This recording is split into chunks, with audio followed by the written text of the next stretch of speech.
Nasaksihan natin ang mga hakbang ng administrasyon ni Pangulong Ferdinand R. Marcos Jr.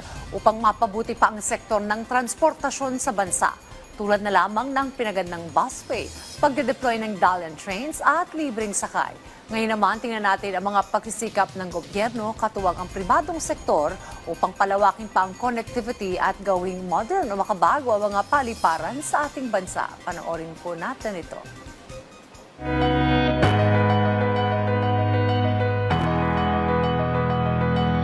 Isa na namang matagumpay na taon para sa transportation sector ang 2025 nang masaksihan natin ang paglulunsad ng iba't ibang mahahalagang proyekto para mapabuti ang ating paglalakbay, lalo na sa mga paliparan.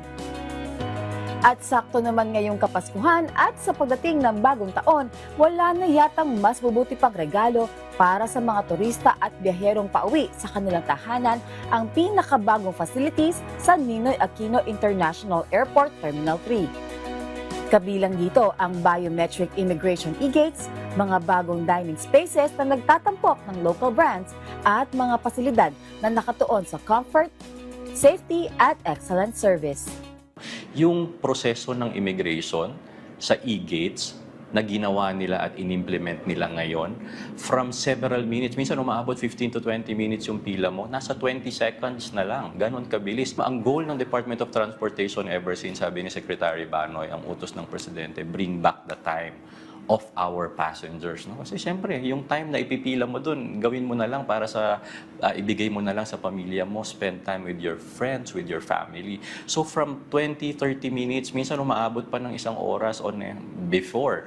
Ngayon, because of that facilitation ng technology na ini-implement natin sa MIAA ngayon, 20 seconds.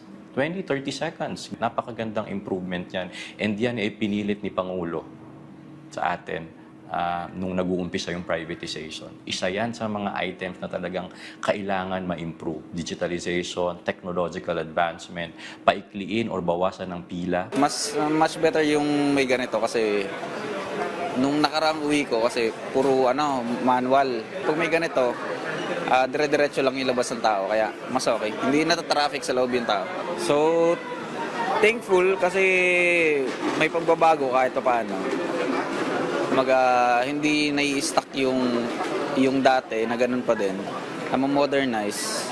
Tsaka malaking tulong sa tao yung mga ganitong klaseng upgrades. Ayon sa pinakahuling datos ng New NAIA Infocorp, ang operator ng NAIA, kumpara nung nakaraang taon, inaasahang tataas ng humigit kumulang 5% ang passenger traffic sa NAIA ngayong 2025 holiday travel period. Mula December 20 hanggang January 4, aabot sa tinatayang 2.55 million passengers ang babiyahe sa nasabing paliparan. Kaya naman, bukod sa layuning gawing mas leveled up ang modernization sa NAIA Terminal 3, nagsilbi na ring paghahanda for the holidays ang mga upgrades na ito, na bunga ng mas pinalakas sa pagtutulungan ng New NAIA Infocorp, Department of Transportation, CAAP at iba pang stakeholders. Malaki ang responsibilidad ng gobyerno para siguraduhin na ligtas, maayos at konbinyente ang travel. Pero minsan may mga proseso sa gobyerno na kailangan nating sundin, di ba? We admit to that. With the help of the private sector, napupunan yung gap, napupunan yung financial gap, napupunan yung technical gap, napupunan yung expertise. Ang daming nangyayaring maganda, kagaya nung nangyari sa e-gates. That's part and parcel because of privatization. May mga new technologies na napag-aaralan ng kanilang mga eksperto na dinadala para i-implement yung mga best practices dito. Ano ang resulta nun? Mas magandang pasilidad para sa ating mga mananakay, mas ligtas na operasyon, and effectively, mas bumababa yung mga pasahe, mas nagiging improved na yung system o mas nagiging affordable pa yung kinakailangan nating accessibility. Mas mabilis, mas maayos at mas komportable ang biyahe ngayong peak travel season, lalo na para sa ating mga bagong bayani na pauwi na kanilang bansa sa piling ng kanilang mga mahal sa buhay. Ang mga OFWs natin, dala-dala nila yung watawat natin every day.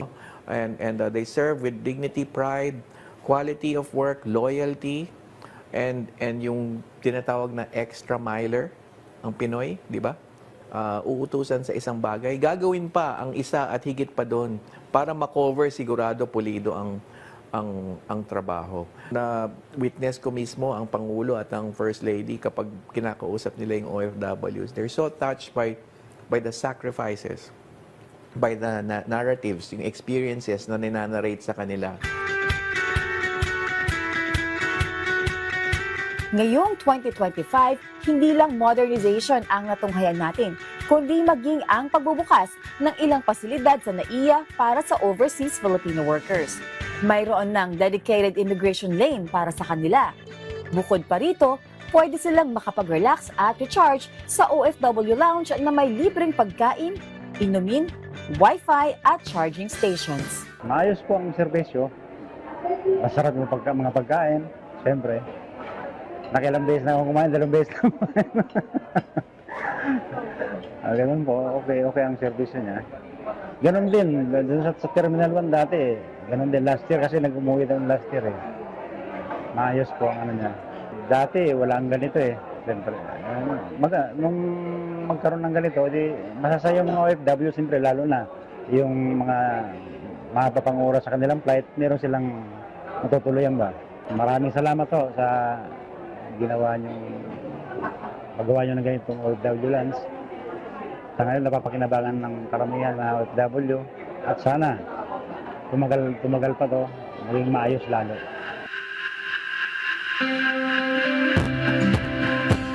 Ang OFW Lounge na NAIA Terminal 3 ay pangalawa na sa mga binuksan ng Department of Migrant Workers, katuwang ang Overseas Workers Welfare Administration at New NAIA Infra Corp. Ang unang OFW Lounge ay matatagpuan sa NAIA Terminal 1. We continue to establish a very strong relationship kasi ang kaigihan naman sa NNIC, being part of the private sector, ay meron silang common objective similar to ours. And they have different means to carry out yung common objective natin, which is to protect and support our OFW passengers at the airport. 1.5 million ang napaglingkuran ng OFW lounges in both NAIA 1 and NAIA 3. So dun sa lounge, nagtayo sina Sir Ramon Ang at in partnership with the DOTR, then it was Sec Vince and now it's Sec Banoy, kung saan paglabas mo pa lang, nandun na yung OTS, Transport Security, yung X-ray, siguro 100 meters from the lounge, paglabas mo sa NAIA 3. And then further, paglabas mo, about 50 meters more, andun na yung immigration. And then of course, nanggaling lang tayo doon kung saan nag-launch pa ng ibang facilities. Sina Sir Ramon Ang and the NNIC. So lubos ang ating pasasalamat. Ang key talaga doon is the common objective. Once nag-see eye to eye na sa common objective, ang dali na i-carry out ng lahat ng possibilities. And As Christmas is the season of love and giving, isang hero's welcome ang handog ng DMW, OWA at New NAIA Infra Corp para sa mga bagong bayani ng bansa. Kamakailan lang, mainit nila sinalubong ang mga OFWs na dumating sa NAIA Terminal 3. it's the Christmas season. It's a season for OFWs to come home and celebrate the greatest time of the year for Filipinos. So meron tayong mga giveaway bags, and I believe pati yung PCSO ay nagbigay din through the OWA. So meron tayong mga giveaways na binibigay bilang pagsalubong sa kanila to feel them more warmly welcome. And of course, no one else can provide a warmer welcome than the President and First Lady. So we were so glad to have them there. The next day, yung activity naman ng Presidente sa Tarasa Palacio. So the President invited all the OFW families, including those who were just recently returned, open to the Malacanang Palace grounds. It's been open na for the last few days. But the other night, it was OFW night. So nandun yung OFW families, OFW family circles, andun ng OWA, andun ng DMW, andun yung labor attaches natin who are in town for a conference. It's all about Christmas talaga, hindi lang yung celebration, but yung puso at diwa ng pagmamahal, pakikiisa, tawanan at kasiyahan. And of course, yung pagkakaroon ng deeper understanding na pagiging Pilipino natin, na magkakasama tayo lahat dito sa ating pagkinabukasan ng ating bayan.